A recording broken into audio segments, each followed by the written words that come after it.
Hanggang ngayon nga ay takot na takot pa din ang pamilya ni Emil Sam-Angel. Ito nga ay matapos ang malagim ng pangyayari ilang araw matapos nitong interviewin si alias Tutoy, na kasamahan umano nina Atong Ang at Gretchen Barreto sa pagpapaligpit sa 34 na sabungero. Ayon sa pamilya ni Emil, may napapansin na umano silang kakaiba sa kanilang lugar na tila nga daw ay minamanmanen sila. Humingi na nga din ng karagdagang proteksyon ang mga kaanak ni Emil kay Pangulong Bongbong Marcos dahil hindi daw talaga biro ang pinagdadaanan nila ngayon. Mr. Atong Ang and the rest who are here para mapag-usapan natin yung alleged conspiracy in Isabong operations among other Isabong operators. So, unahin muna natin yung update para mauna muna yung case number 1. You have any update, si DJ? Yes, sir. We have an update, sir. And to the Honorable Chairman of the Senate Committee on Public Order and Dangerous Drugs, Senator Ronald De La Rosa, sir. All distinguished senators present, invited resource persons, friends from the media, all attendees for today's hearing. Magandang umaga po sa ating lahat. There are now 8 cases being handled by the CIDG involving 34 reported missing persons engaged in Isabong within the period of April 18, 2021 to January 13, 2022. This series of sensational disappearances and abductions involving sabungeros in Manila, Bulacan, Laguna, and Batangas led the CIDG to create the Special Investigation Task Group Sabungero last January 24, 2022 in order to spearhead the investigative efforts of the Philippine National Police for the successful prosecution of these cases and eventual conviction of the suspects. For the case number 1, sir, we have an update. If you can recall, in the last Senate hearing on March 4, 2022, the CIDG announced a breakthrough on its investigation pertaining to the incident that happened on January 13, 2022 at Manila Arena located in Santa Ana, Manila, involving the disappearance of Jean-Claude Inonog and 5 others who went to said arena while on board a white Toyota Tamaraw FX with plate number UGE 368 to join a 6 stag derby. 3 witnesses surfaced in this case and executed their sworn statements identifying the suspects who are responsible in this case. Based on the sworn statements of a vital witness, he identified 6 suspects, while 2 other witnesses also identified 2 other suspects. The CIDG investigators were able to acquire electronic evidence such as CCTV footages and telecommunication subscribers information and traffic data that would support the testimonies of the witnesses. To ensure an airtight case for the prosecution of the suspects, the PNP legal officers and CIDG investigators thoroughly reviewed the sworn statements of the witnesses and other pieces of evidence. Last March 18, 2022, a case of kidnapping and serious illegal detention punishable under Article 268 of the Revised Penal Code was filed against the identified 8 suspects and other jantos before the Department of Justice. Can I go on with the update on other cases, sir? No, just case number 1. Yes, sir. We'll go one by one. Yes, sir. That's our... Ilang cases pa yan na may update kayo? We have two updates for the 2 cases. out of the 8 cases that we handled, sir. We have Meron pang two, 2. yes, sir. Good development on our updates. Okay. Cases, sir. Dito muna yan sa first case. Yes, sir. Sino yung naging witness ninyo? I'm sorry, sir. Sino yung naging witness ninyo? The name of Sa first the, case? Yeah? yes, sir. Oh. Can I give the name, sir? Andito ba siya? Yes, sir. Saan? He's on the one in blue, sir. Alias RV. Pwede bang mag-share ka sa amin sa nangyari? Mag-share rin muna. Hindi pala. Hindi ka pa nakapag... Yes po. lahat na. Sige. Thank you. Pa-request na lang po yung mga bagong bisita po ngayon nakaupo rito na hindi pa nagsuswear in na pakitayo na lang po at mag-swear in po tayo. Tsaka doon po. Point of inquiry, Mr. Chairman. Point of inquiry. Are all 3 eyewitnesses present physically? All 3? Okay, thank you. Do you swear to tell the truth? Ay, yung 3 pulis din po, kasama po lahat. Yung mga hindi pa ho nag-swear in. Pakitaas na lang po ang ganang kamay. Do you swear to tell the truth, the whole truth, and nothing but the truth in this investigation? Thank you. Please take seats.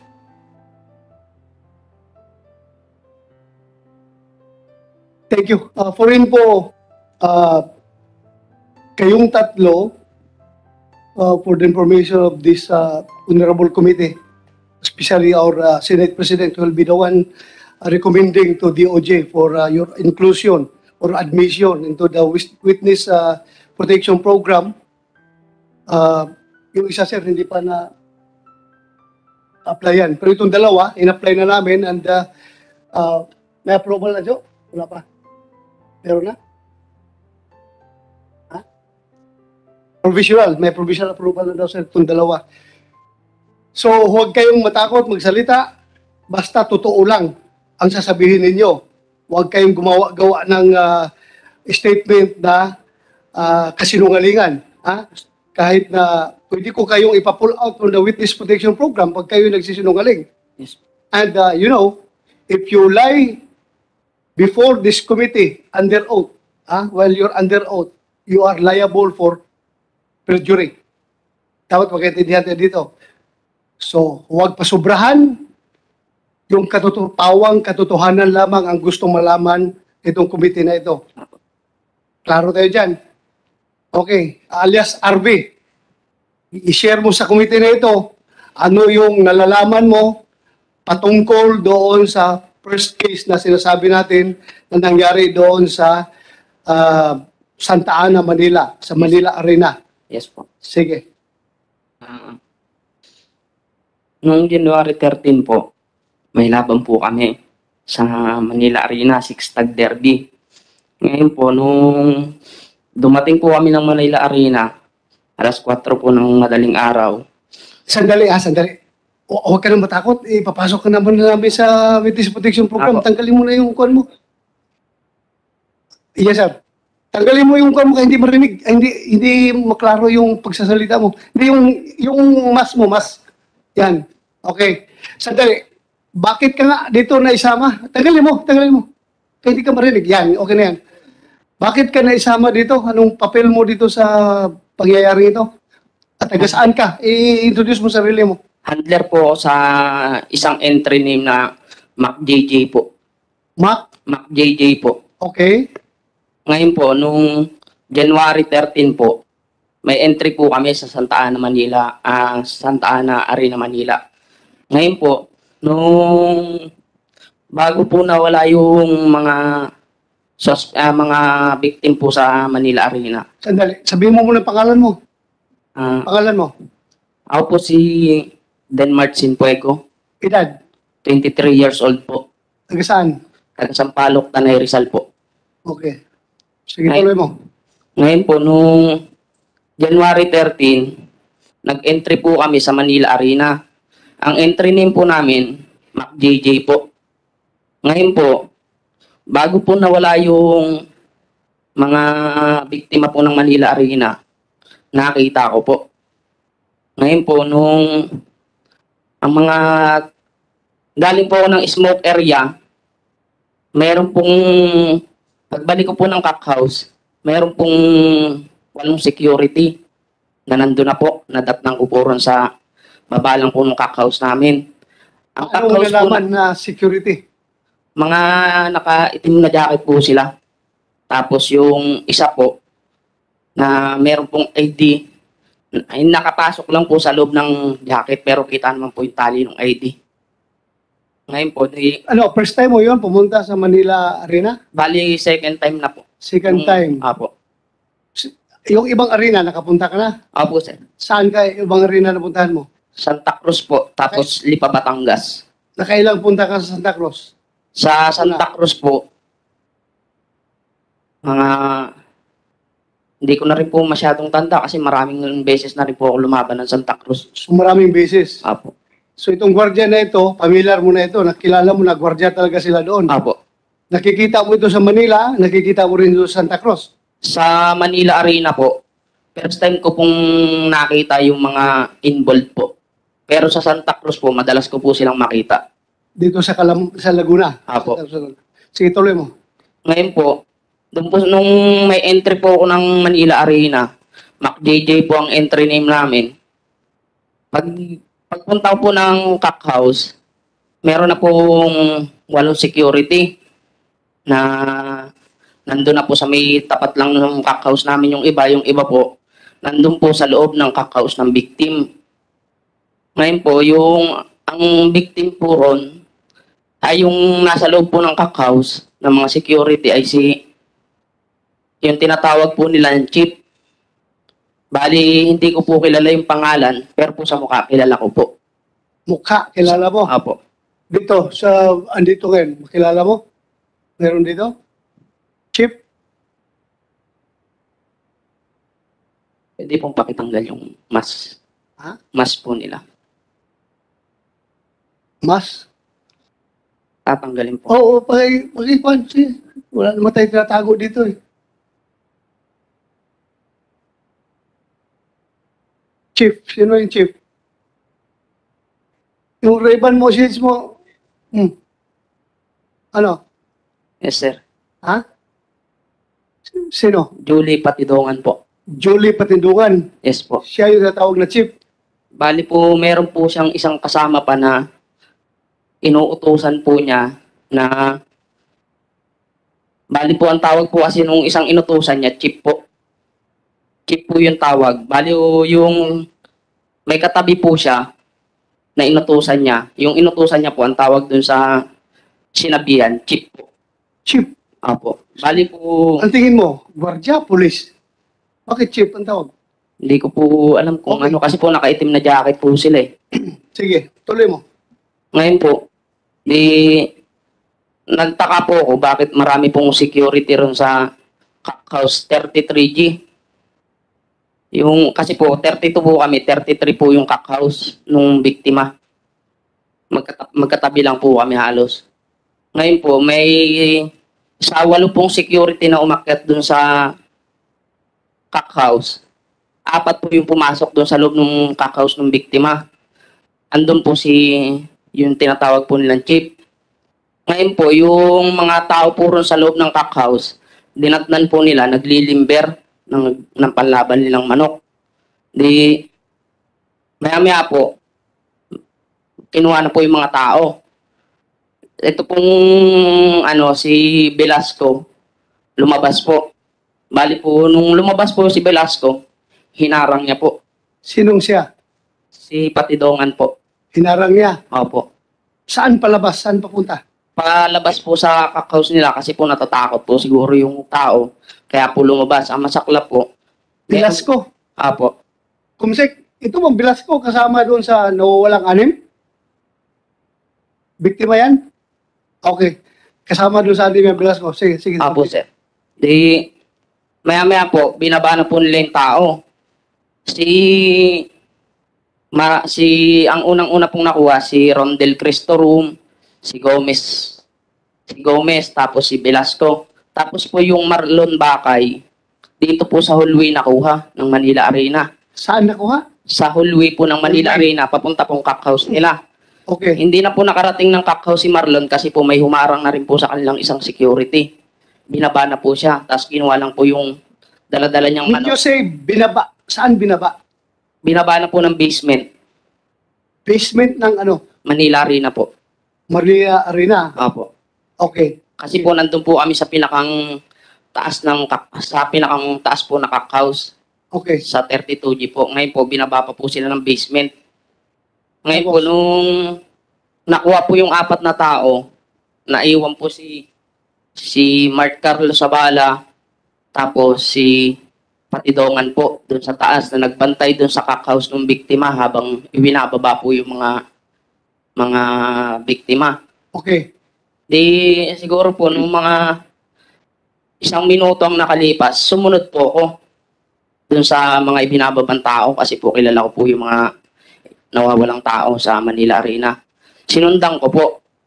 Pagsunod ko po ron sa may basement, tiningnan ko po kung saan dadalhin yung mga tao. Meron pong nakaabang na isang van. May nakaabang puro na isang van na pinagsakyan ng mga biktima. Ang nawawala po sa Manila Arena, si James Bakay, Marlon Bakay, Rondel Cristorum, Roel Gomez, and Jean-Claude Inonog. Yung 4 po sa 6 pong nawawala sa Manila Arena, ang nakita ko po, naaktuhan ko po na nakuha, 4 lang po. Pero po yung 2, si James Bakay, si Jean-Claude Inonog, nakita ko na lang po isinasakay na po sa van. Ma-describe mo yung van na sinakyan nila? Yung light gray po na van. Light gray na van. Apo.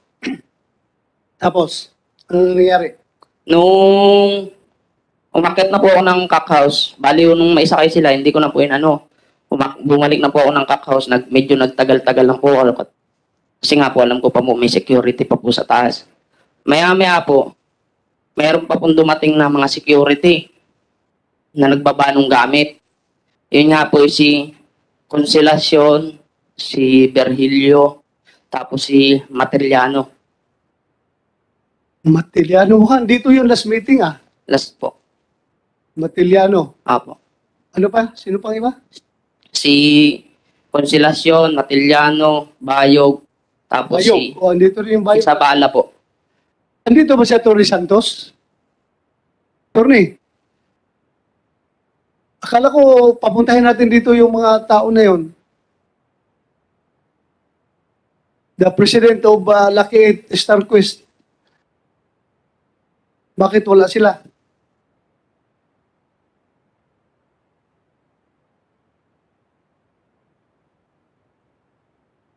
In the meantime, Mr. Chairman, I take Yes, sir. note of the presence of Attorney Raymond Fortun. I would just like to find out if he's here as a resource person or as a counsel, just for clarification. Attorney Raymond Fortun. Atty. Raymond Porton? Good morning. Good morning, Mr. Chairman. Good morning, Mr. Senator. Yes, sir.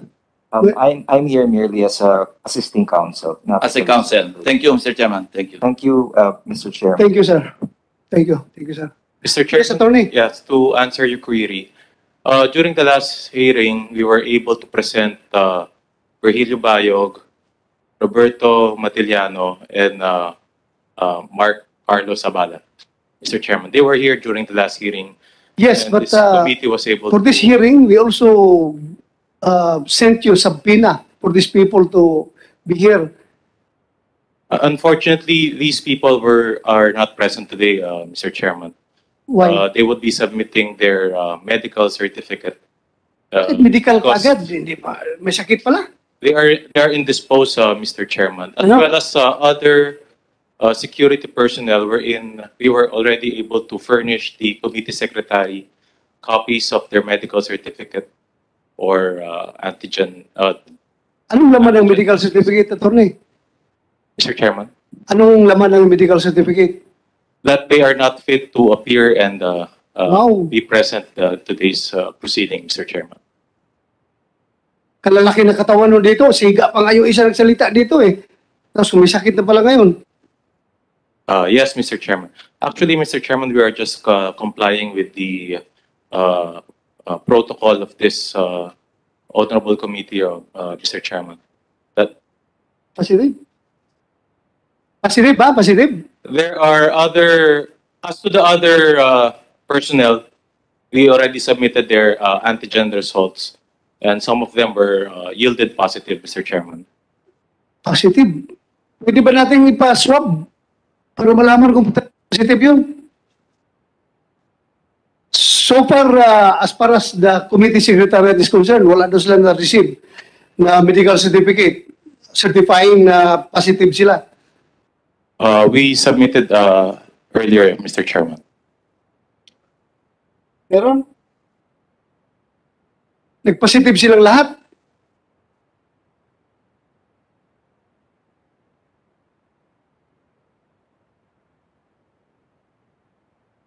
We are just checking, Mr. Chairman. Ha? Siya again, attorney? We are just checking if it was already submitted to the committee secretary. Okay, sige lang. Thank you. Papulapin natin yan mamaya. Please, continue. Alias RV. Nung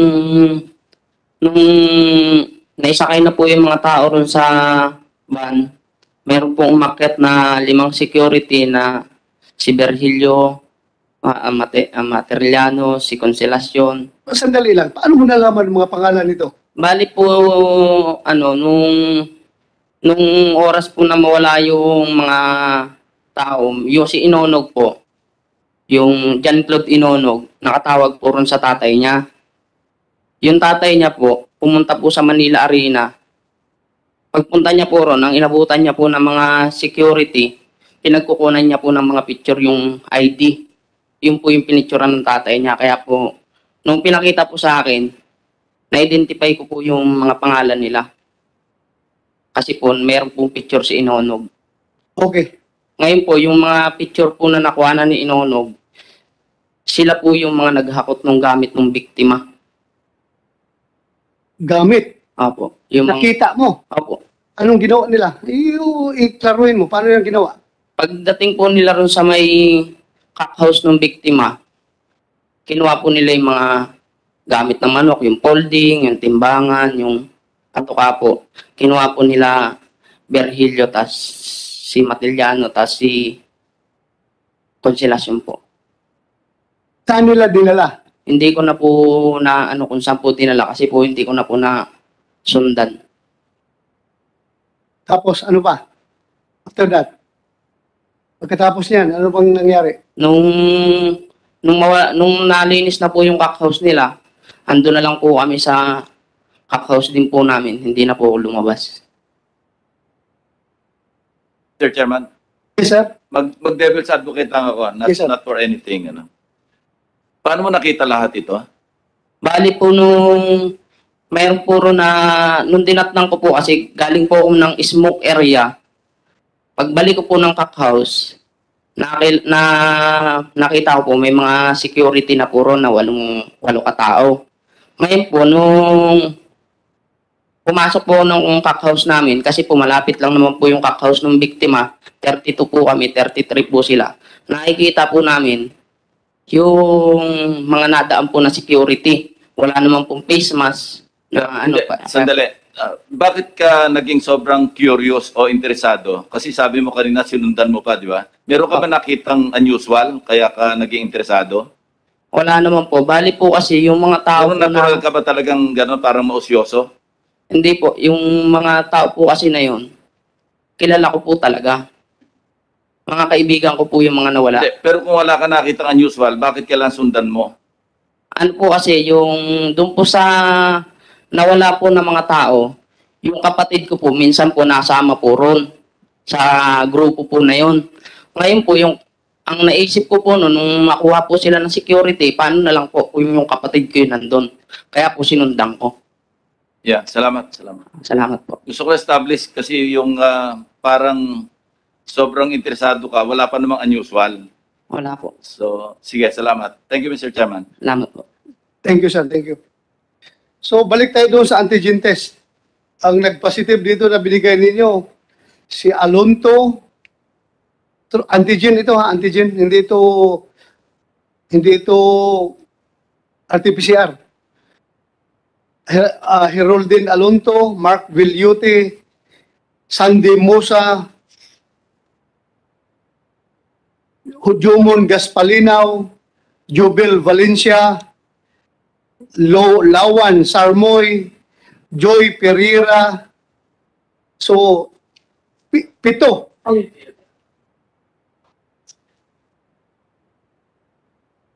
Ito sir, anyway, kuha mo na ito. Lucky 8 StarQuest COVID-19 antigen report. So sa kanila rin nanggagaling itong antigen report na ito. Pero wala dito yung dalawang sinasabi niya, si Matiliano at saka may sinabi ka, yung Bayog po. Bayog. Wala dito, hindi positive. Yes, Mr. Chairman, as I mentioned earlier, we would submit their medical certificate on a later. Sabi mong sabihin, positive rin sila? No, Mr. Chairman, they were not able to get a medical clearance from their doctor who checked them. They are unfit to attend on today's proceedings. But I do have to check the reason why they were not able to get a medical clearance. Alam mo, Mr. Chairman. attorney, I am giving you, we are going to hear this case hanggang mamayang gabi. Hintayin natin makarating sila. If you are cooperative with this investigation, kung gusto mo sila papuntahin dito, I am just asking you to please bring them over. Nandito naman sila dati. Being the president of your company, kung wala kayo tinatago, please, papuntahin nyo sila dito. Lalong-lalo na yun si Matiliano at saka si Bayog. Mr. Chairman, as I mentioned earlier, we were able to present them last week during the last hearing. So we are really cooperative with this honorable committee. Kaya nga. And we were able to bring some of the security personnel who were also subpoenaed. As the chairman of this committee, I am requesting you to please bring them over because their statements will be very crucial. Very crucial in this investigation. Kaya sana, request ko sa iyo, kung kaya mo lang dalhin dito. Kung ayaw niyo, wala akong magawa. I cannot commit, Mr. Chairman, that I could personally bring them today in today's proceedings, Mr. Chairman. And I believe... Comsec, were they subpoenaed? So alam mo, sinabina natin sila. Kung ayaw nila, anybody from the members of this committee can move for their contempt. Kung ayaw nila magpakita dito. Mr. Chairman, Matiliano and Mr. Matiliano and Virgilio Bayog were already formally charged before the Department of Justice. Say again? They were already formally charged before the Department of Justice. I believe that they are two of the named respondents in that case filed by the CIDG. Wow. Ano ibig mong sabihin? You want to gusto mong i-insist. Hindi ako abogado ha, pero No. para pag ibig mo sabihin na tinatawag mo yung gusto mong i-avail yung sub-judice rule dito porque respondent na sila. No, Mr. Chairman, I'm not So, going po, to that ibig sabihin po. direction. I'm just informing this honorable committee because I think it wasn't informed by the CIDG that Mr. Bayog and Matiliano were two of the respondents named in that case that they filed. So, and besides, Mr. Chairman, as I mentioned earlier, they already appeared during the last hearing, wherein this honorable committee was able to propound questions to them, Mr. Chairman. And on the last note, Mr. Chairman, as I mentioned earlier, I was informed this morning that they were not medically cleared to attend in today's proceedings. What I could commit, Mr. Chairman, at the end of the day, I would ask for their medical certificate to be brought here before this honorable committee and submitted to this committee, Mr. Chairman. We don't need that. Mr. Chairman, That medical certificate cannot say something So wala po tayong makukuha doon sa medical certificate. Ang akin lang, kung talagang gusto niyo mag-cooperate dito, alam ko naman na kayang-kaya nila. Dapat mag-andito sila para maklear natin ito lahat. Yes, Senator Mr. Lacson, sir. Chairman. This is an inquiry in aid of legislation. The one with the DOJ is a preliminary investigation. So there's no reason why they should not be here to testify. But they are, of course, they have their individual rights against self-incrimination if they don't want to speak during the, but they should appear. Because if they don't appear, and they, having been issued the subpoenas, then one of us may be compelled to move to cite them in contempt of this committee. Just for the information of Attorney Santos. Thank you. I submit, Mr. Chairman, but like I said, if they are not medically cleared to attend to today's proceedings, Mr. Chairman, I cannot physically bring them in today's proceedings. But what I could ask them right now, or perhaps some of their personnel, is to bring proof that why they cannot be present today. Okay. Sige lang. Basta lalabas ang katotohanan dito. Pwede naman siguro sila mag-online. Pwede ba sila i-online mo kung positive sila? Pakita natin dito. At diyan natin sila kausapin. I would try to inquire, Mr. Chairman. I would try to inquire. Okay. Salamat. Maraming salamat, Atty. Thank you po, Mr. Chairman. Alias RV, meron ka pang gustong sabihin? Wala na po. Yun lang. Apo.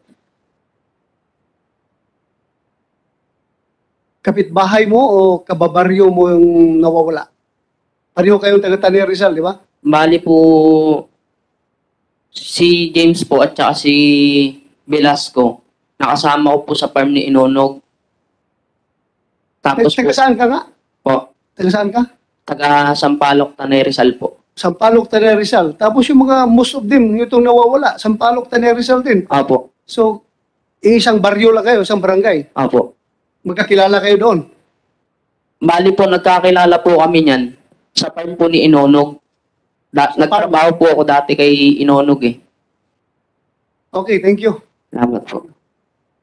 Sa IDJ, before you proceed, salamat ha, before you proceed doon sa next case na may update ka, gusto ko lang i-take up itong kaso, itong dalawang nakakulong ngayon sa provincial jail ng Laguna na apparently, according to them, lumabas ito sa TV, di ba? Na-interview ito sa TV na sila daw ay hinuli ng hinuli ng mga sabi na doon sa TV, hinuli ng mga gwardiya ng sabungan sa Santa Cruz, Laguna, then turn over sa PIB, Provincial Intelligence Branch ng Laguna, PPO, at pinailan ng kaso. So, this is very material. Kasi parang pareho ang pareho ang, kung if you are investigating crime, pareho ang modus operandi. Pareho yung circumstances na nangyayari. Ang diferensya lang, ito ngayon sila, buhay, yung iba, missing. Yun lang ang diferensya. As to bakit buhay sila, malalaman natin bakit buhay. So, yung dalawa na si Mr. Alvin Indon at si Mr. Darwin Indon, sino mas matanda sa yung dalawa? Alvin? Ako po. So, pwede kang mag-share dito sa committee na ito, yung mga nalalaman mo about sa kaso ninyo? Opo, sir. Sige po. Salita ka. Ako nga po pala si Alvin Indon po, sir. Taga Tanay Rizal po. Tanay, Rizal pa rin. Ah, Tanay, Rizal. opo. Sige, continue. Naglaban po kami sa sa may Santa Cruz, Laguna po. Noong November 18, 2020 po. Dumating po kami doon, alas 7 po ng gabi. Nung dumating po kami doon, kakaunti po ang tao. Nung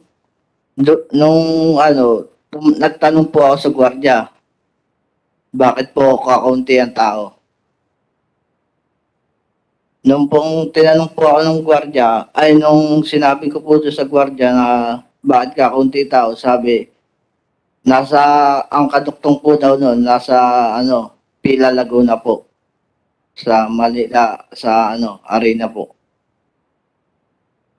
Kaya po ang tanong ko po sa kanila, anong oras po ang umpisa ng laban po namin? Kasi po, sinalihan po namin 6-tag daytime derby po.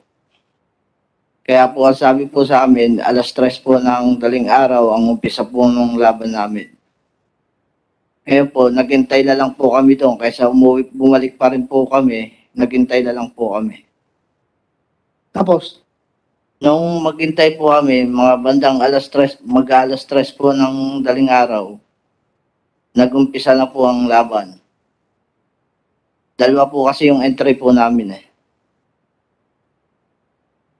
tapos, Nung naglaban na po kami, doon sa unang entry po namin, 2 panalo po, tapos 1 tabla. Doon po sa pangalawang entry, 2 panalo po, 1 talo po. Doon po sila nagka-aberya po sa pangatlong laban. Ang sabi po daw na, bakit po daw nabali yung buto ng paa ng manok? tapos, Eh, nung pong sinabihan, kinuha po sa amin yung natalong manok ng sentensyador ng Palasan po, sa Laguna po. tapos, Nung kinuha po niya sa amin, sabi po sa amin, mga manchochope ata kayo eh. Sabi ko, hindi naman po. Kami po ay naglalaban dito, pabalik-balik na po kami dito. Kaya po ang sabi sa amin po, sino yung nagsabi sa'yo? yung pong sentensyador po doon sa Santa Cruz, Laguna po. Sige, tuloy. Nung pong sinabi po sa amin na gano'n, na dinala po nila sa doktor. Ang sabi po sa doktor, baakin po daw yung binti, tignan kung may kayas yung buto. Pag may kayas po daw, baka hindi na rin po daw kami makita. Sabi ko naman po sa kanila, sige, patingnan niyo po. Tingnan niyo po kung may kayas. Kami naman po ay willing dyan sa sinasabi niyo kasi hindi naman po talaga kami gumagawa ng ganyan. Tapos, Noong pong time na yon, nung magkaroon ng aberya po doon, yung pong mga huling laban po namin, hinold na po nila ang laban po namin. Hindi na po kami pinatuloy. tapos, Nung hinold na po kami, may mga, may mga gwardiya na pong nakabantay po sa amin. Kaya po, yung driver po namin, bumibili po ng pagkain. Mga bandang, mga 4:30 ng umaga. Bigla pong nagdami na po ng security guard po doon sa loob ng sa bungan po. Binabantayan na po kami doon sa may tent. then, Nung pong binantayan po kami sa may tent, siguro po mga pa-5, bigla po may lumapit sa akin sa lalaki na hinalbot po ako sa ganito. Ang tanong po, kayo ba yung may entry ng game farm? anong ginawa sa'yo? Hinalbot po akong bigla sa damit po. Sino yung lalaki na yun? Si, alias Dondon po. Dondon. Opo, Andito ba siya sa session hall? si alias Dondon po. Saan? Nandito? Ito pwede mo ituro? Opo. Sino? Saan? Anong ginawa ni Dondon sa'yo? Hinalbot po niya ako sa batok po. Sabi, subukan mo lumaban, papatayin na kita.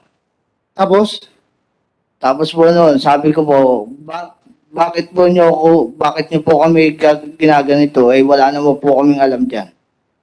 Sabi, mga manchochope kayo. Sabi ko naman po sa kanila, hindi naman po napapatunayan at marami po kaming laban na beses dito na pabalik-balik po kami. then, Nung dinala po niya kami doon sa tinatawag niyang pahingahan po sa may loob ng sabungan po. Tapos po, tinanong po niya sa akin kung nasaan po daw yung mga kasama namin. Kasi po, dalawa lang po kami nung dinampot eh.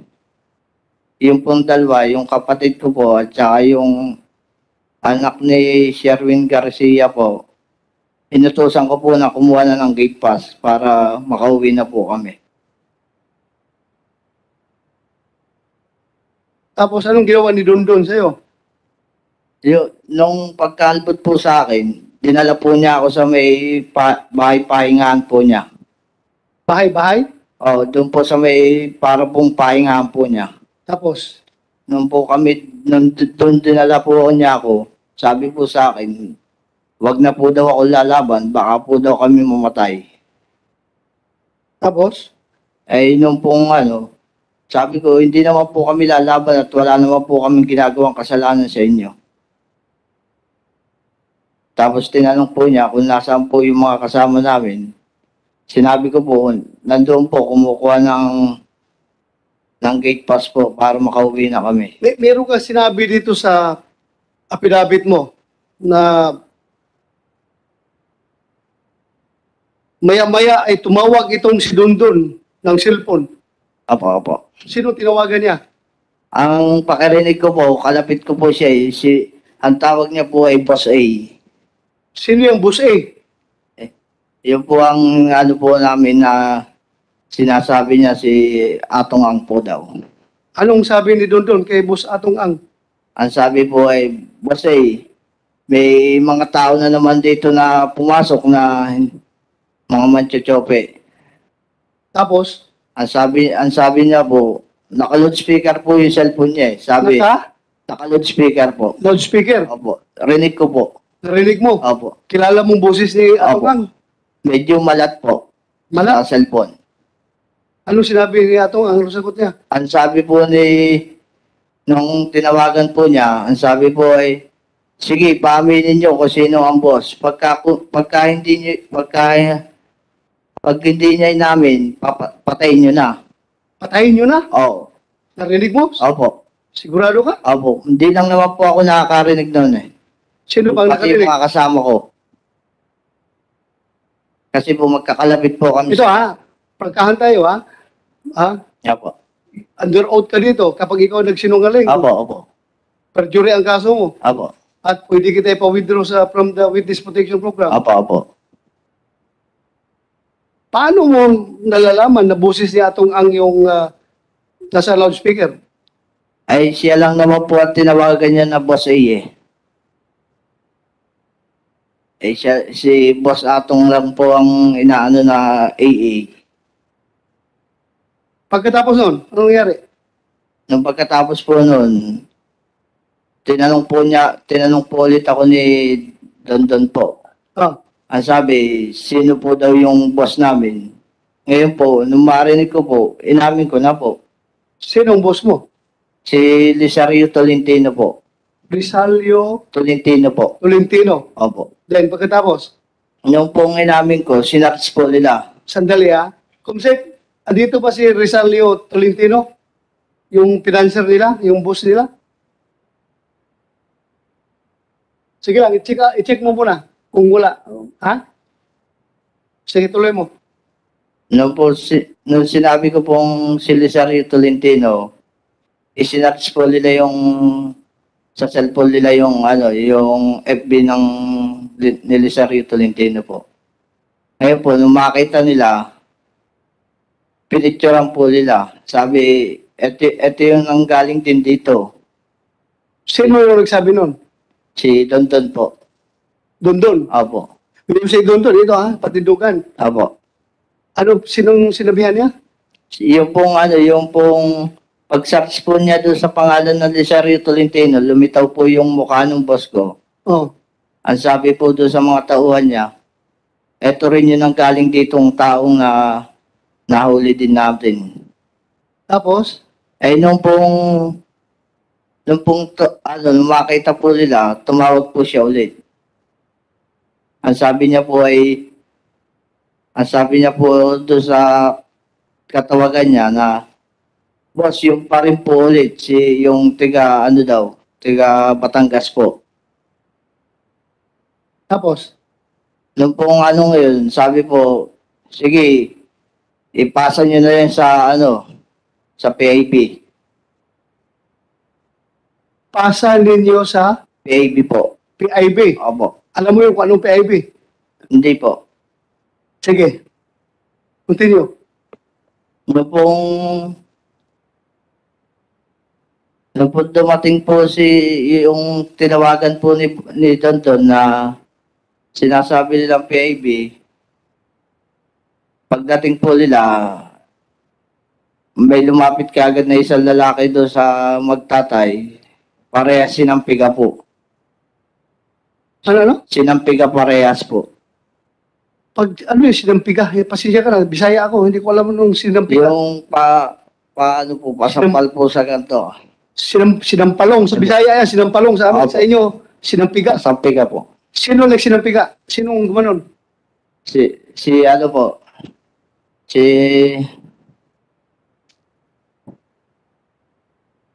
Navarrete po. Nabarete. Apo. Sino yung Nabarete? Ano po, PAB. Ha? PAB po. PIB. Nandito ba siya? Apo. Ituro mo. Siya po. Saan ba si Nabarete dyan? Nabarete, will you please stand up? Tumayo ka. Kumsik, eskorta mo nga at ituro niya kung sino yung Nabarete na yan na sinasabi niya.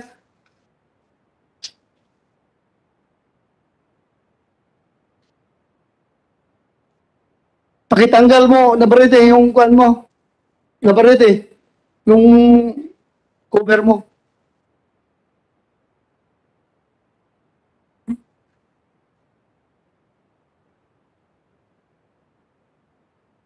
Yan ang Nabarete na sinasabi mo. Paano mo nalaman na Nabarete ang pangalan niya? Balik ka muna dito, balik ka muna dito. Thank you, thank you. Balik ka dito.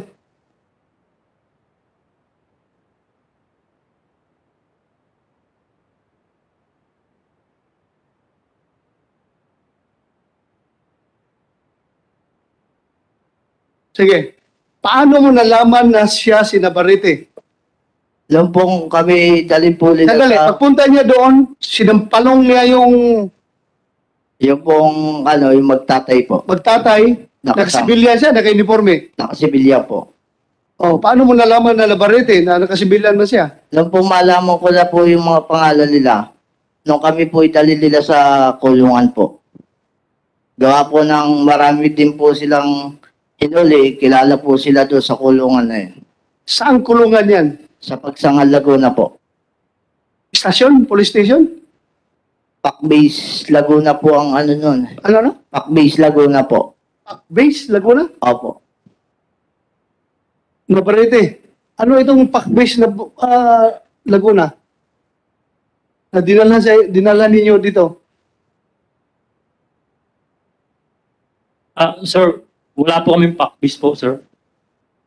Ano yung sinabi mo Pac-Base?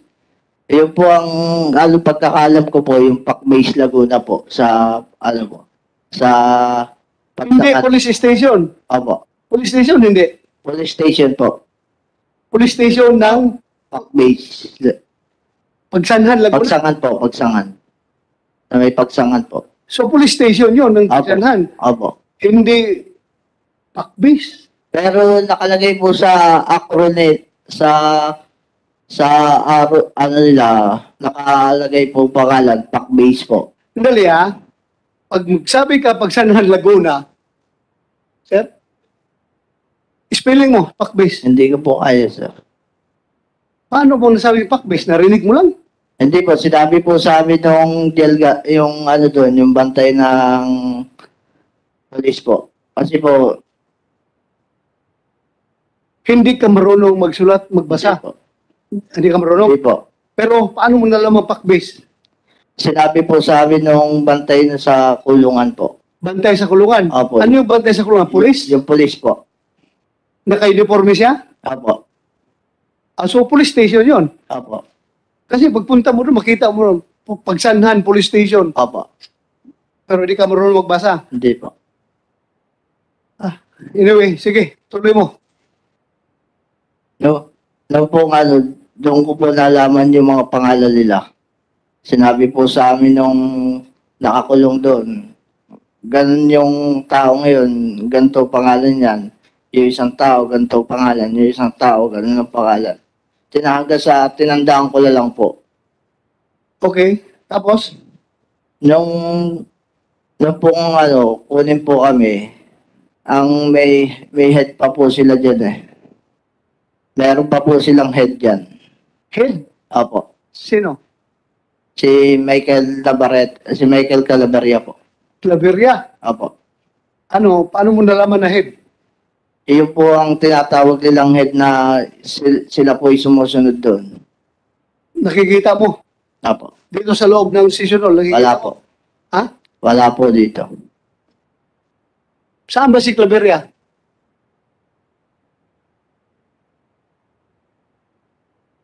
Si IDG.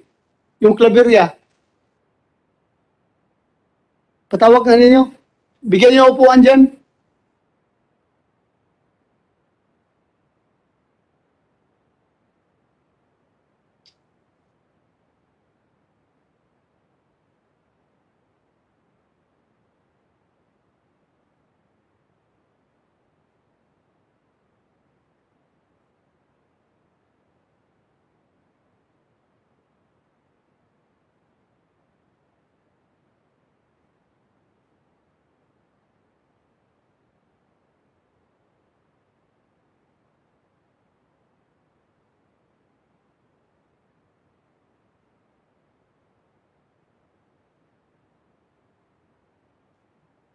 Sige, habang hinihintay natin si...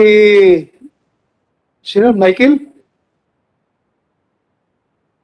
Tuloy mo muna, tuloy mo. No po kung kami kinuha po doon.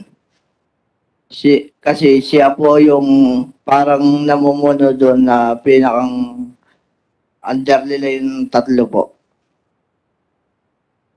Noon po kami kinuha, habang kami nilalabas na po sa sabungan, ang sabi po niya sa amin, bakit si Boss Atong pa ang inyong ang inyong binangga? Hindi nyo ba alam, pader yun?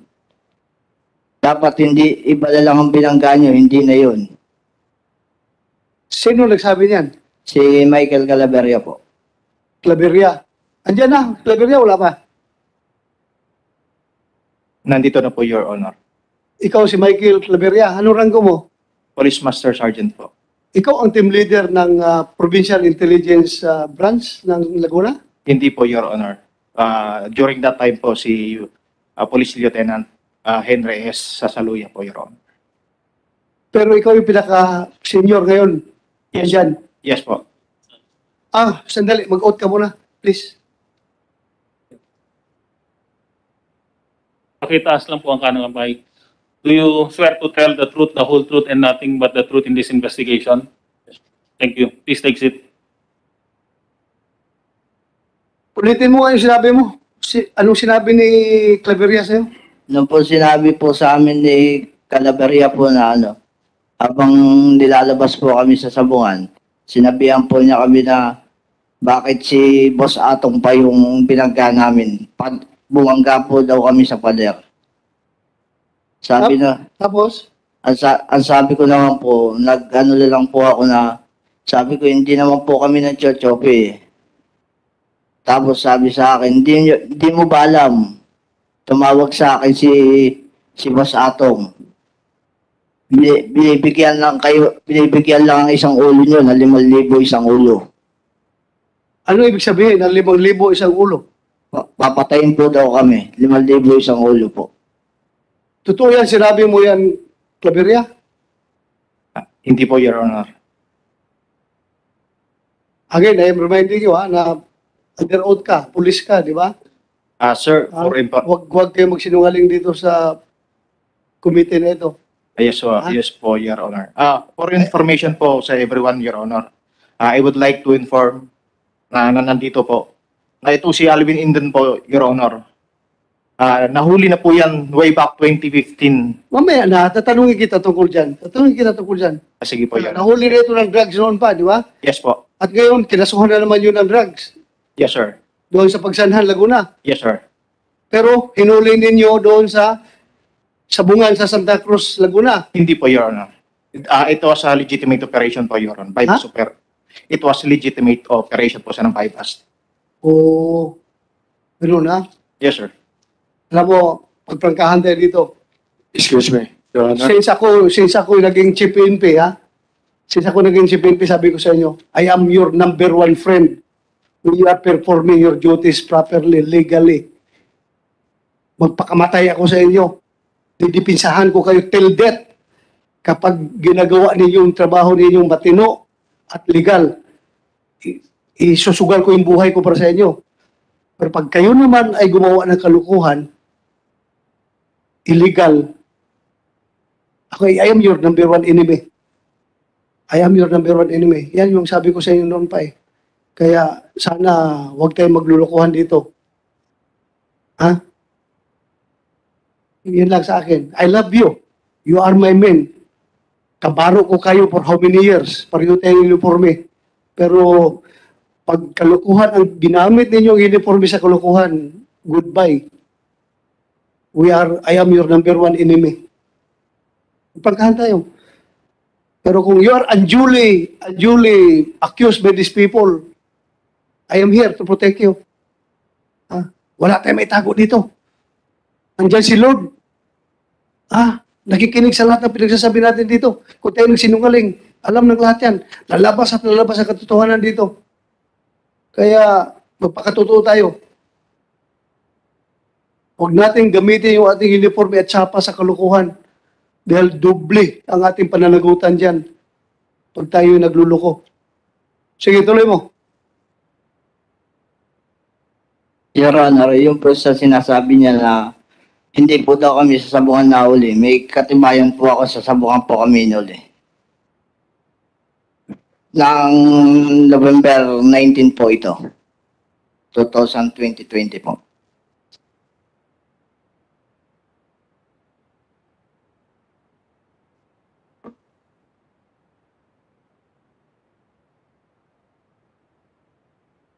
Ano ito? Pahingi po dito, sir. Thank you.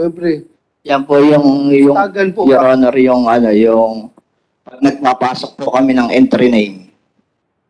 Owner, Cycross, entry name, Game Farm, Midnight Stagan, 12:30 p.m. So ito nagpapatibay na nandoon kayo sa sabungan. Opo, Your Honor. Doon kayo hinuli. Opo. Ha? Opo. Doon Tanungin natin si Julie Patidungan. Hinuli ba niyo talaga ito doon sa sabungan? Hindi po, Your Honor. Ha? Hindi po. Hindi. Opo. So sino kayo na nagsinungaling? At saka, Your Honor, yung sinabi niya kanina, nasabi niya, Boss A daw yung kausap ko. Ni minsan, hindi ko tinawag si Mr. Atong Ang ng Boss A. Amo po ang tawag ko sa kanya, Your Honor. Sino ngayon na nagsinungaling? Ikaw o siya? Your Honor. Excuse me, Your Honor. Yes, go ahead. Kanina pa po nababanggit ang pangalan ko. Pwede po pong magsalita rin naman ako. Yes, Kasi right. part of the conspiracy yan eh. Yeah, you have the May you have the explain floor. sa inyo. Yes. Marami pong salamat. Kanina po. Dalawang hearing na po tayo. Pangatlo na po ngayon. Tingnan niyo po itong importante po itong sasabihin ko. Tingnan niyo maigi.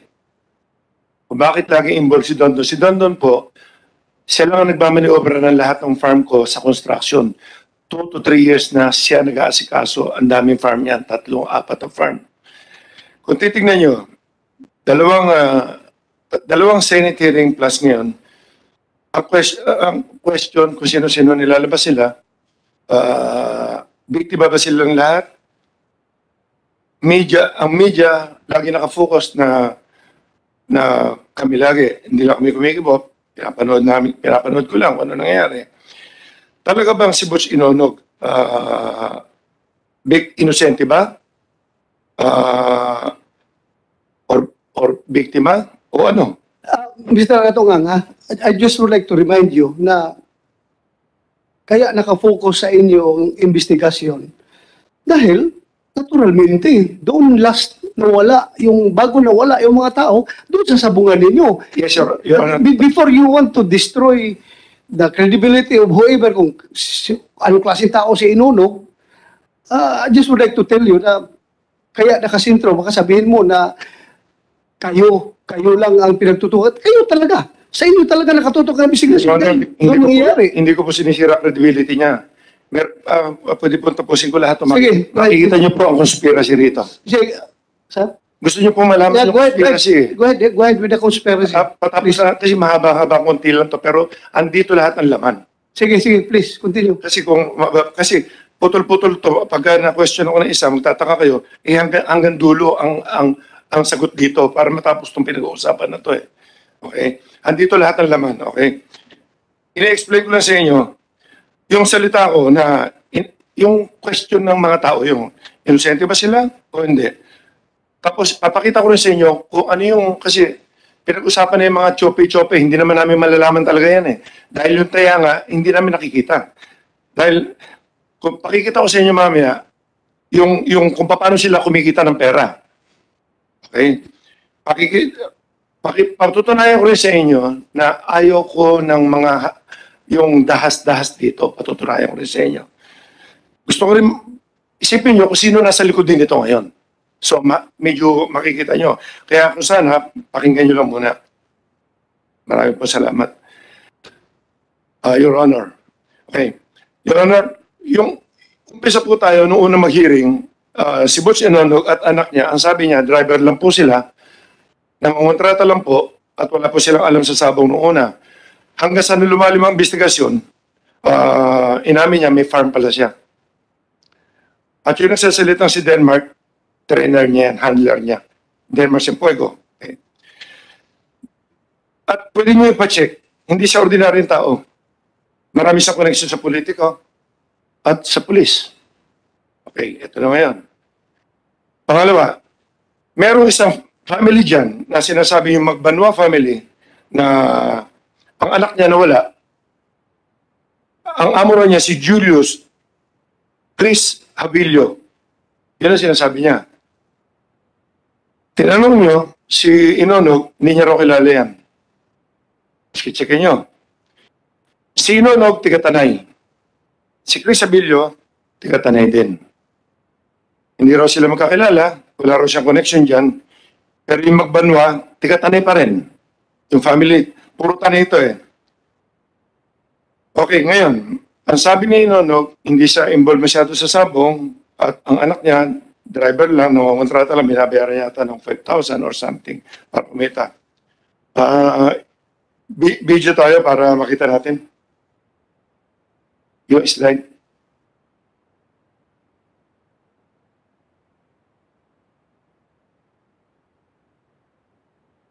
Pwede pakita yung picture? Ayan na. Yang number 1, kung makikita nyo, yan ang Inonog, Butch Inonog. Siya mismo ang bumibitaw ng manok. Hindi siya small time. Yan. Ang entry name niya, BGT1, Matao, Baluarte, Guapo. Fight number, ano yan, makikita nyo pangalan niya dyan, nakasulat Butch. Isa siya sa owner. So, yung sinasabi niya hindi niya alam, yan, okay. Na hindi siya nagsasabong talaga. Number 2, nakikita niyo si Inonog na andun doon sa likuran ni Lito Guerra na kasama niya, magkakasama sila sa entry yan. So, ibig sabihin, nandun din siya sa arenang yan. December 20, 2021. Number 3, siya pa rin ang bumibitaw niyan. Si Inonog pa rin. Inaano kasi na hindi ako naninira, tingnan niyo lang maigi. Ito na ngayon ang papakita ko sa inyo na sinasabi niya, ito ngayon, kinuha lang namin to sa sa makina namin. Dahil lumabas yung pangalan, malalaman lang naman natin eh. Yung Chris Abilio, Julius Abilio, tatlo yung Abiliong yung brothers na yan. na sinasabing financier. Sabi ni Inonog, wala rin sa kinalaman yan, hindi niya kilala, pero Tigatanay, same barangay, pare-pareho sila. Okay? Tingnan niyo yung number 4. Slide number 4. Kung titingnan niyo yun, December 20, 2021, sa Manila Arena, ang entry nila BGT1, yan yung binibitawan ni ano kanina, ni Onong na picture. Team BGT1, Baluarte, Guapo, ang owner boots. Tignan niyo yung posta nila. Yung posta itong sila Habilio, sila Julius. Ang posta nila, lahat, pumupusta lang sila doon sa manok na kalaban ni Inonog. Yung binibitawan nila. Meron sila Inonog ng dalawang sultado number 225 at 249. Meron ang manok ni Inonog, nasa wala ang pusta nila Julius, nila Abilio. All in all, yung araw na yun, ang kinita nila 1,194,941. That was sa December 2020. Okay. Number 5. December 28. Hindi raw sila magkakilala. BGT1 na naman. Entry na naman ni Inonog. Ibang araw to, December 28. Okay. 4 na laban niya. 200, 208, 229, 240. Lahat ng pusta ni Julius na hindi niya kilala, nasa wala na naman. Ang kinita nila nung araw niya, 969,000. Okay. Kailan namin na-check to, dahil nga may nakita kami pangalan, hindi namin ma-check talaga yan dahil wala kang pangalan yung mga iba dyan. December 21, the next day, may dalawa na naman silang manok na nilaban.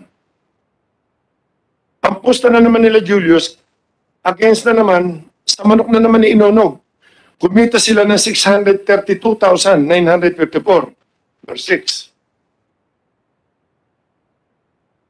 Number 7, January 13. Ito niya tayo sa Manila Arena. Ito niya tayo yung sinasabing may problema sila.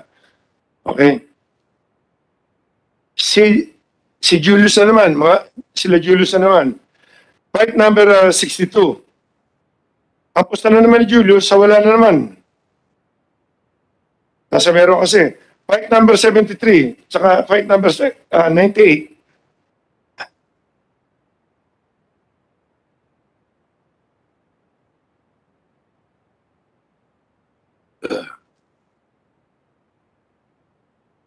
Ang pusta na naman ni Habilio,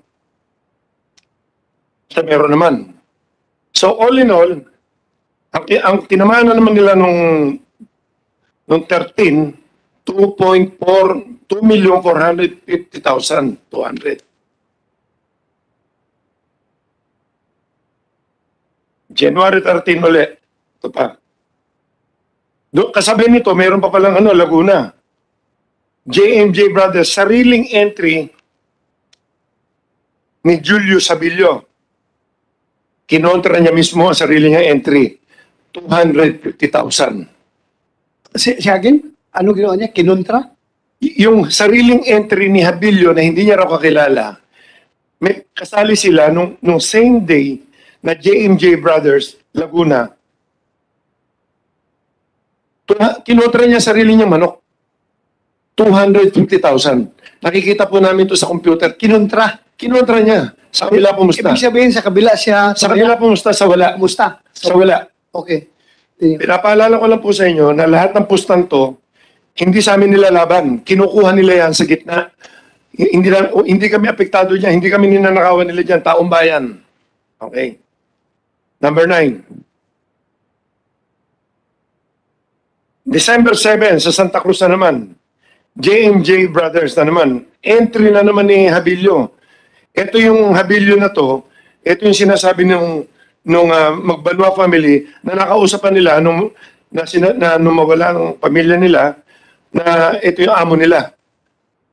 Tapos biglang hindi na nila makontak. Okay.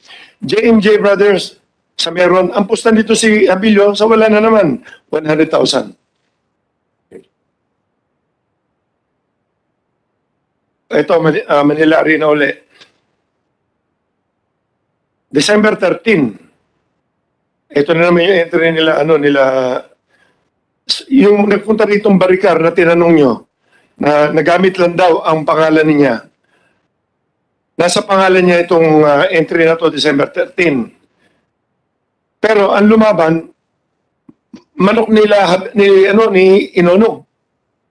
Ang posta na naman nila Habilio, sa kalaban na naman sa King Arthur, 200,000 noong araw na yan. Okay. So, isa na lang. December 23, sa Manila Arena, si Bari Carule, yung napunta rito yung last week, ang sabi niya, slot lang daw niya yan. Ang sabi niya, ginamit lang yata nila Inonog to. Tignan niyo ang pusta niya, ang pusta rito ni Habilio uli, ang daming internet, ang daming sultada nito. 108, 151, 179, 221, saka 243, 255. Lahat ng pusta nila sa kalaban. Kumita sila ng 2,595,980. So, ang na-check lang namin,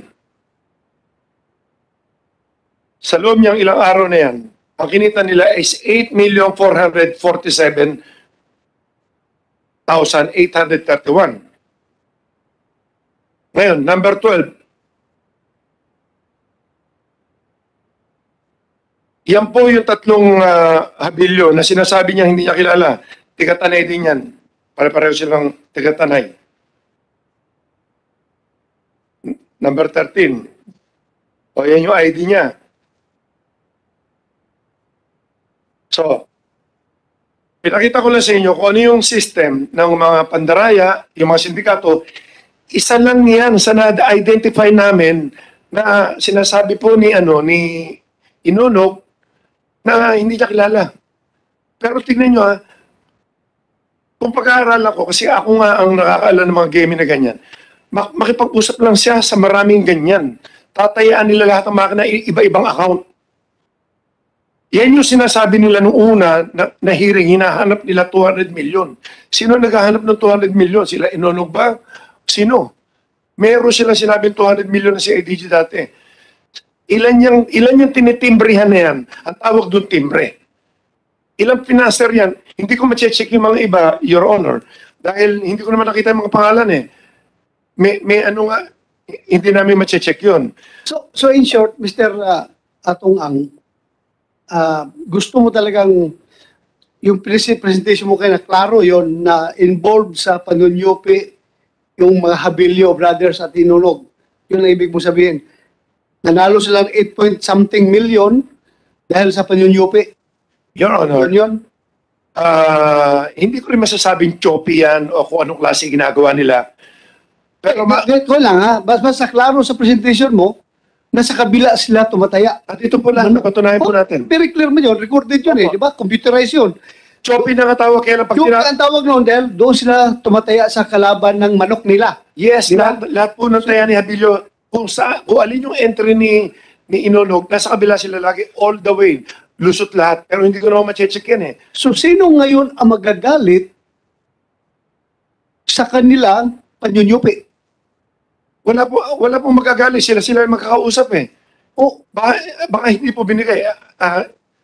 Hindi ko, kung marami silang kausap na financer po, Your Honor, hindi ko naman kasi lalawakan ko utak ko, kung marami connection si Inonog, kung marami bakit lagi ang manok niya ang kinukontra ng mga financer? Okay. Yun ang ini-explain ko lang sa inyo. Yes. Every time papasok ang manok niya, isang financer na to, kumita ng 8 million mahigit sa loob lang ng ilang araw. Ilan niyang sinabihan niyang yan? Ilan ang kausap niya? Okay. So settled na natin yan na involved sila sa game fixing.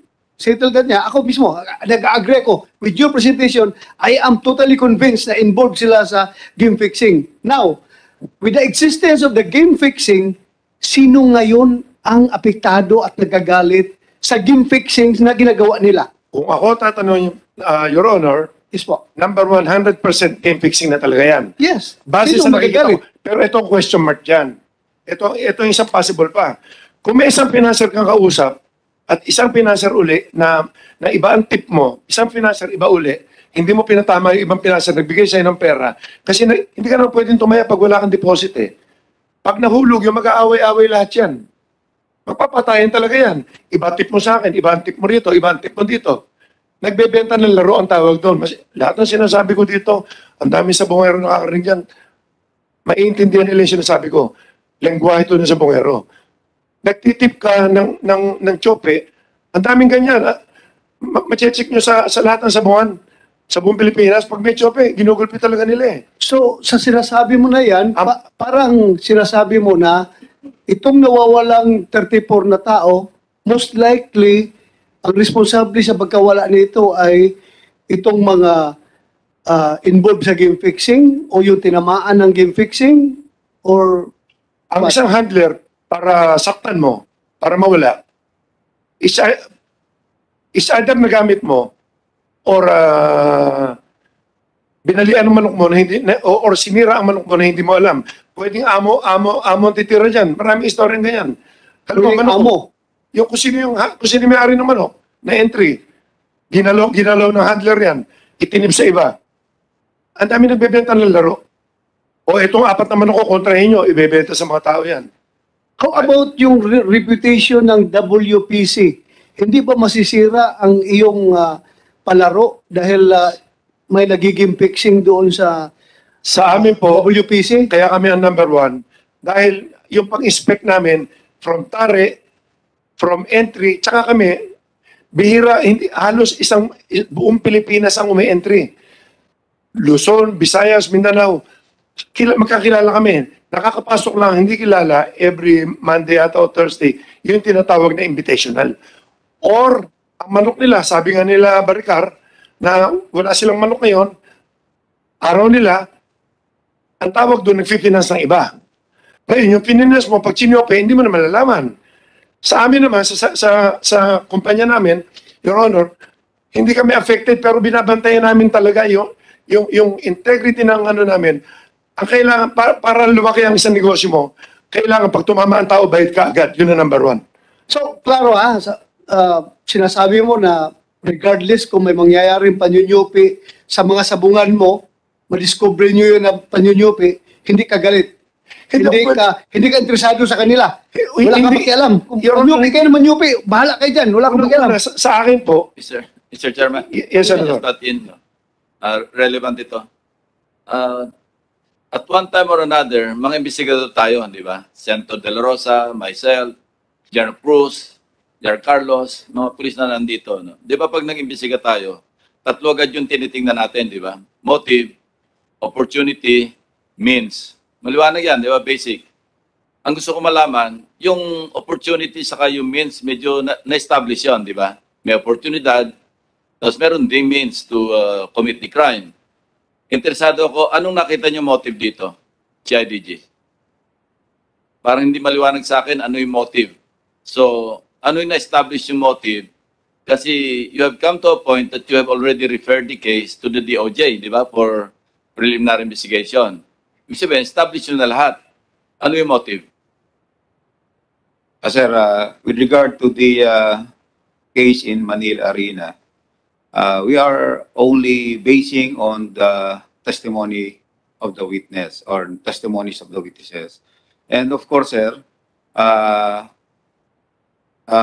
since there, we were able to establish a probable cause to file a case against the identified suspects. And although sometimes there are cases being cleared or solved by the police or by the CIDG, but still the motive is still unknown. So for as long as we have secured a witness or an evidence which would warrant the filing of case against an identified suspect, so we go on with the investigation and file the case before the prosecutor's office. But the motive weaken your case, can still be unknown, sir. If you are missing the motive, that could weaken your case. Well, it could go past the probable case threshold. Yes, sir. Pero remember, pagdating sa court, guilt beyond reasonable doubt ang hinihingi natin. Yes, sir. And if you're not able to establish the motive, it could weaken your case pagdating sa court. Yes, sir. So it's important that the motive is established. Yes, sir. Di ba? Agree? Yes, sir. That's the reason why we continuously Yeah. gather more information, sir. While So, even though the case is submitted before the prosecutor's office, the CIDG investigators would still continue gathering more evidence and witnesses to finally establish or to finally find out the real motive of the case, sir. And isang may person niya to give you the motive is a pattern. Kasi maraming cases ito 8 eh. Sir, of Pag course, establish yung pattern, you can establish the motive, hindi ba? that's also one way of establishing motive in a case, sir. So We also right use now, that, sir. as we speak, there's no motive yet. No motive has been established. None yet, sir. Yeah. Thank you. Thank Thank you, Mr. Chairman. Your Honor, tuloy Thank, po thank you, to. sir. Thank you, thank you. Tuloy ko po to. Makita niyo yung conspiracy rito. Your Honor, natapos ko na itong isa yung tukol sa game fixing para naintindihan nyo na kasi lagi natin napapag-usapan yan. Number 14 na tayo. Si Don Patigonan or Julie Patigonan, matagal ko na rin tao pero sinasabi ko nga sa inyo na sa construction niya, sa buong sila nag-aasikaso, pinagkakatiwala ako siya sa mga construction namin talaga kasi sa pera maayos yan. Okay. Tignan nyo maigi ito.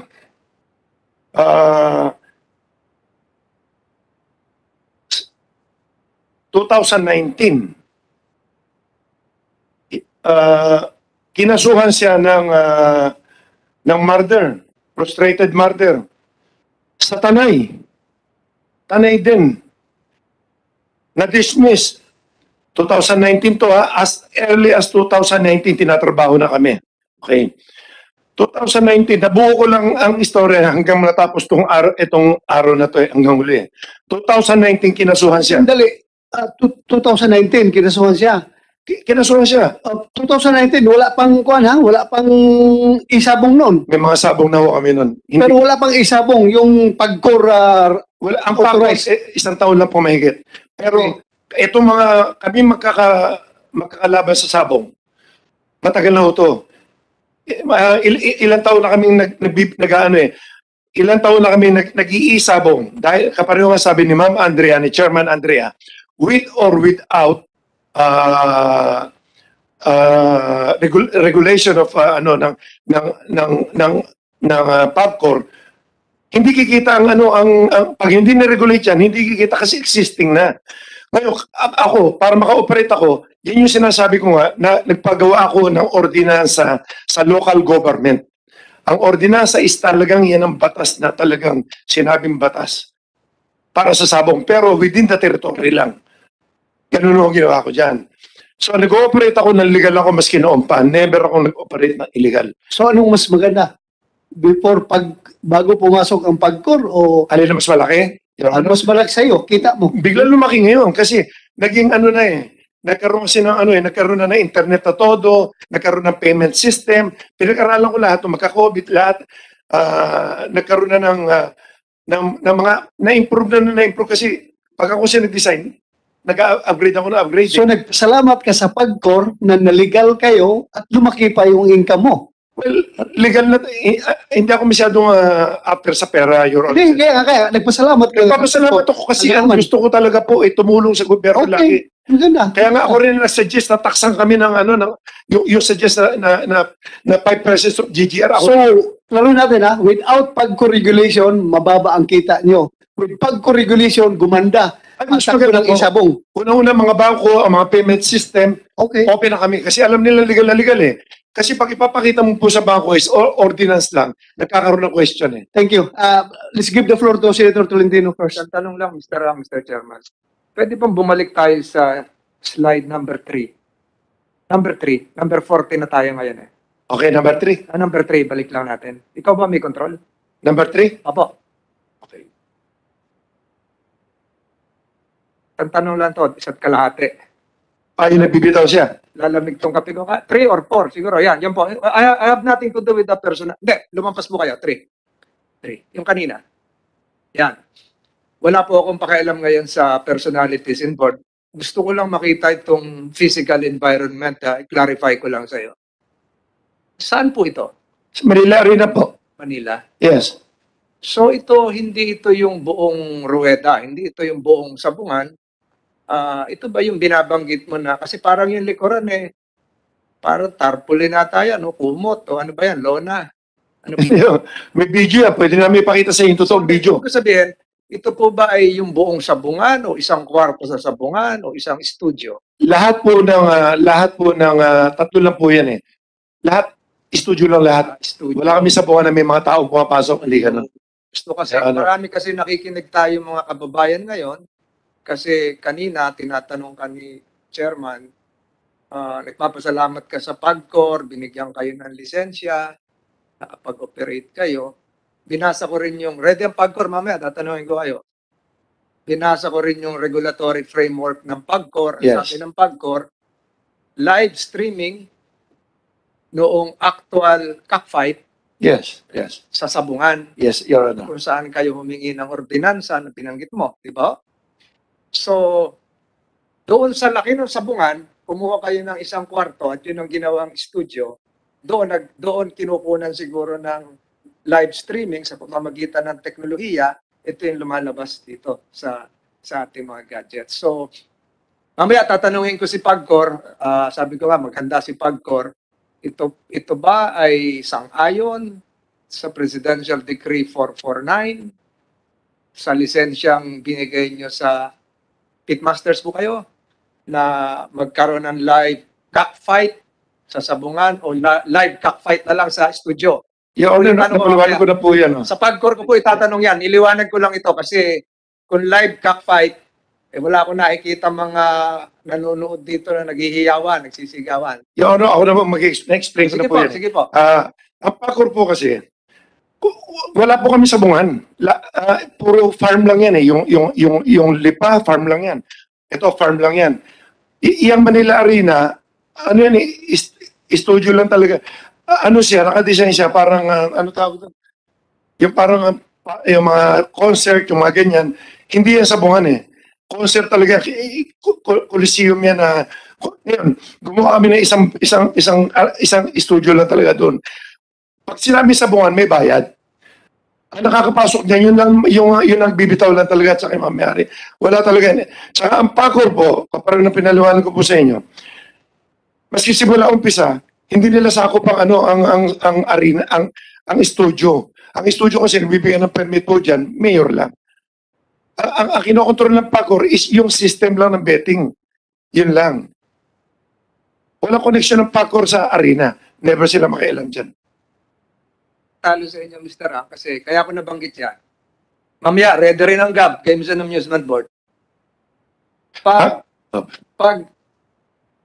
local, Sabungan, ang nagbibigay ng authority ay local government unit. So ngayon, nakipag-tie up kayo sa PAGCOR, binigyan kayo ng lisensya para ma-beam sa ating mga gadgets. Pero si Games and Amusement Board, sa ngayon sa batas, meron din sila yung mga international cockfights, yung mga slasher, di ba? Wala pong pakialam diyan ng PAGCOR. Wala rin magbibigay lang ng counting permit. Halimbawa, sa Araneta Coliseum, may mga international derby. Nagbibigay din ng permit ang halimbawa Quezon City Government. Pero ang nagsusupervise na ngayon ay Games and Amusement Board. Live po yan. Hindi po pwedeng sa studio yan. Hindi ko naman tatanungin kung gusto nyo rin isali sa isabong. Explain ko lang po sa inyo. Magkaiba yun. Ayoko makipagtalo doon. Mamaya tatanungin. Hindi, explain. Pag-recite natin mamaya ang Games and Amusement Board. I-explain ko na po. Ang game and amusement po, ang nagbibigay po na, ang power po ng games and ang GAB, hindi siya nagbibigay ng permit not unless na international derby. Local derby, local government lang po, Your Honor. Kaya napunta ako doon, Mr. Ang, kasi kanina nagpakuha ako ng dyaryo. Ito, Philippine Star ngayon. Nagulat ako dito sa likod, no? 2022 World Slasher Cup, Araneta Coliseum. Ito, sa March 21. Kailan ba March? Ngayon nata, March 21. Sa Araneta Coliseum po yan. GAB ito, GAB. Pag Araneta Coliseum po yan, kasi ngayon lang pumasok yung itong telepono to. Ito nga, ibig sabihin, hindi, ayoko makipagtalo sa'yo. Ibig sabihin, ibang poder ito, hindi ito local government. GAB ito, mamaya tatanungin ko si GAB, hindi ito para sa'yo. Gusto ko lang i-clarify itong background nito nakita ko. Yun lang po. Pwede, pwede. Nasagot nyo naman. Thank you, sir. Nasagot. Maraming sir. Thank you, Senator. Yung balik po tayo kay Dondon. Ito na. Patuloy mo pa. Sige, sige. Right. Nung 14, inano siya ng murder. Tingnan niyo to kung anong ginagawa kay Dondon. Na-dismiss to dahil talaga naman wala siya ron eh. Yan yung number 14. Ito, tingnan niyo kasunod. Ito, 2019. 2020 na naman, tingnan niyo next picture. May bank robbery sa Metrobank. Metrobank, Manila. Nakita niyo picture ni Dondon, no? Kinuha sa Facebook niya na may hawak siyang baril. Ginawa siyang leader ng gang. Number 15 niya, tingnan niyo. Okay. Nung nakita namin sa TV, nakita si Diario, nagsumbong sa akin si Dondon. Sabi sa akin, Amo, ano nangyari? Ba't nasama ako dyan? Ang ginawa namin, sabi ko, nasaan ka nung araw na yun? Napakaswerte naman po. Sige naandun siya sa, ang ginawa ko, chinig ko muna, naandun siya, nagkataon naman na naandun siya sa siniluan, nagpapakain ng mga maraming tao. Doon sa mismong Jollibee. Ngayon, pumunta ako kay, tinawag ko kay pare RJ Mia, kung pwedeng i-connect kami, kasi wanted na siya, nandiyan ang picture eh. Kung pwede kami daling kay General Elizar. Gito, pero mabilis tayo ha, kasi mahaba, malaki masyadong oras na kinuha mo. Ganito lang, gusto ko lang malaman sa'yo, yung kay Dondon, you are trying to portray Dondon na parang nagiging biktima ng conspiracy. Hindi, diba? Kasama po to. Andito, malapit na to. Kasi meron kasing pulis na nag-offer sa amin na nadukutin to. Sasabihin ko sa inyo kung sino. Sige, tuloy mo nga. Bilis-bilis na. Yoro, kailangan maintindihan natin ito konting-konti para malinaw. Para natin makikita po ang conspiracy po na ako eh. Ito. Nakita niyo si Dondon, nung lumabas yung resulta, nung inano ni, ang ginawa ni General Elazar, pinakuha niya ang video sa pinatawag niya yung manager, pati mga empleyado, napatunayan na si Dondon naandun nga nung same time. So, madali salita, na-dismiss uli. O, ito na naman. Ito yung mabigat na power na hindi mo na maintindihan kung sino sumakay dito. Habang nagkakaproblema tayo dito na nag-uusap, February 28, doon na naman sa Morong Salipan na naman, meron na namang nag-file na naman ng frustrated murder na naman. Kaya doon. Na-issuean siya ng warrant na naman. Tapos, tanay na naman to. Sinasabi na naman na, tapos, nung mag-bail siya, nakita ng mga tao, inuno group na naman. Anong group? Hindi, ang ginamit na pangalan, yung nakaraang nagdemanda sa kanya. Yung grupo na yun. Pero, bakit nandun na naman sila inuno? Inuno, andyan ka, magwaka mo na. Tumsik.